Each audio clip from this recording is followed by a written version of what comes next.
Hello friends, તમારું સ્વાગત છે મારી ચેનલમાં। આજે આપણે બનાવીશું એકદમ ટેસ્ટી ભરથું। તો ચલો બનાવીએ। તો અહીંયા આપણે 250 ગ્રામ લીલી ડુંગળી લઈ લીધી છે અને 500 ગ્રામ આપણે કાળા જે રીંગણ આવે છે ભરથાના એ લીધા છે। જ્યારે તમે ભરથું બનાવો તો આ જ રીંગણ લેવાના, કેમકે આનાથી જ ભરથું સરસ બને છે। અને લીલા ધાણા લીધા છે અને 3 મીડિયમ સાઇઝના આપણે ટામેટાં લીધા છે। તો સૌથી પહેલાં આપણે રીંગણને ધોઈ લીધા છે।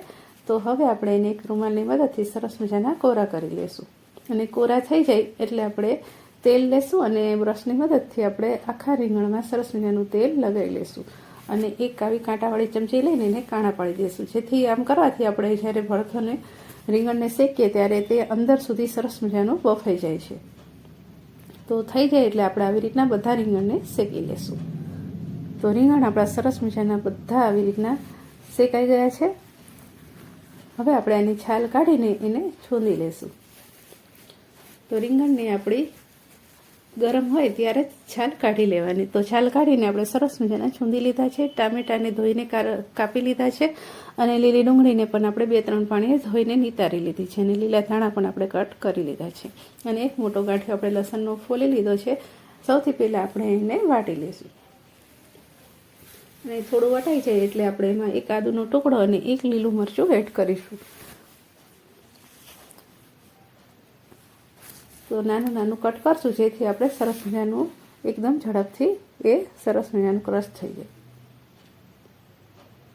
તો આદું તમારે સ્વાદ અનુસાર ભાવતું ના હોય તો થોડું ઓછું પણ નાખી શકો છો। તો બંને વસ્તુને ફરી પાછું આપણે લસણની સાથે ક્રશ કરી લેશું। તો ક્રશ થઈ ગયું છે। હવે આપણે ગેસ ચાલુ કરીને પેન મૂકીશું અને તેલ ઉમેરીશું। તેલ આપણું ફૂલ ગરમ થાય પછી જ આપણે એમાં લીલી ડુંગળી એડ કરવાની અને ગેસની ફ્લેમને ફાસ્ટ જ રાખવાની, ધીમી નહીં કરવાની, કેમકે આ ડુંગળીને આપણે ઢાંકીને નથી ચેડવવાની। આવી રીતના ખુલ્લી રાખીને તવીને એકદમ ફાસ્ટ આપણે ચમચો હલાવીને એને સતત ચલાવવાની છે, જેથી એમાંથી પાણી ના છૂટે। પાણી છૂટે ને તો આપણું ભરથું એકદમ ભીના જેવું લાગે છે, શાક જેવું બની જાય છે। તો એવું આપણે ના થાય એટલા માટે આપણે લીલી ડુંગળીને એકદમ ફાસ્ટ પર ચેડવવાની અને ટામેટાને પણ આપણે 1 મિનિટ જેવા સાતળી લેવાના અને પછી તરત જ આદુ લસણ અને મરચાંની પેસ્ટ નાખીને એને 1 મિનિટ ચલાવી લેવાનું।